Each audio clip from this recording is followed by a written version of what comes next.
तुम्ही जर शेती करत असाल आणि ही माहिती जर तुम्हाला माहित नसेल तर आताच थांबा, कारण या व्हिडिओमध्ये तुम्हाला अशी माहिती सांगणार आहोत ज्याच्यामुळे तुम्हाला भरपूर मदत होईल. त्यासाठी हा व्हिडिओ शेवटपर्यंत पहा. तर चला मग माहिती सांगतो तुम्हाला. चला मग आपण आलो आपल्या मोबाईल स्क्रीनवर. तर आपल्याला हे जेमिनी ॲप हे डाउनलोड करून घ्यायचं आहे. आपण डाउनलोड केलं होतं. तर चला मग आपण ओपन केलं आहे. तर याच्यामध्ये आपल्याला एक फोटो घ्यायचा आहे. ज्या फोटो असा घ्यायचा आहे ज्या झाडाला रोग आलेला आहे असं एक फोटो घ्यायचा आहे. तुम्ही कोण्याही झाडाचा घेऊ शकता. तर आपल्याकडे झाडाचा एक घेऊन होता.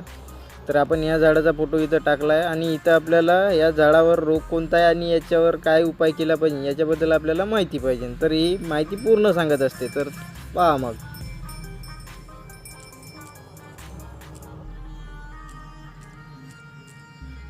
हे असं टाकून घ्यायचं आणि क्लिक करायचं. तर याच्यामध्ये तुम्ही पाहू शकता आता पूर्ण माहिती याची येते, म्हणजे या झाडावर रोग कोणता आहे आणि याच्यावर उपाय कशा प्रकारे केले पाहिजे.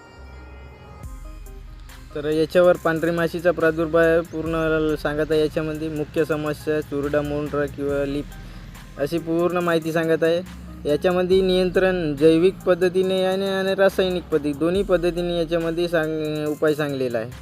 तर पाहू शकता रासायनिक उपाय याच्यामध्ये थायमिथॉक्झानचा वापर करू शकता, डायपेन्थरानचा वापर करू शकता, इमिडोक्लोप्राइड म्हणजे म्हणजे जे आपला रोग आहे तर याच्यावर नियंत्रण करण्यासाठी या टेक्निकल घटक हे ज्या औषधात आहे तर याचा वापर करू शकता. तर ही काही महत्त्वाची टिप्स म्हणजे याच्यामध्ये अशी संपूर्ण माहिती येत असते, कारण जे आपल्या शेतकऱ्याला माहिती नसते. त्याच्यामुळे हे जे ॲप तुम्ही डाउनलोड केलं आणि अशी सविस्तर माहिती जर तुम्हाला पाहिजे असली तर हे तुम्ही अशा पद्धतीने करू शकता. ही माहिती तुम्हाला माहीत होती खरंच? कमेंटमध्ये नक्की सांगा आणि अशाच नवनवीन माहितीसाठी आपल्या चॅनलला सबस्क्राईब करा. धन्यवाद.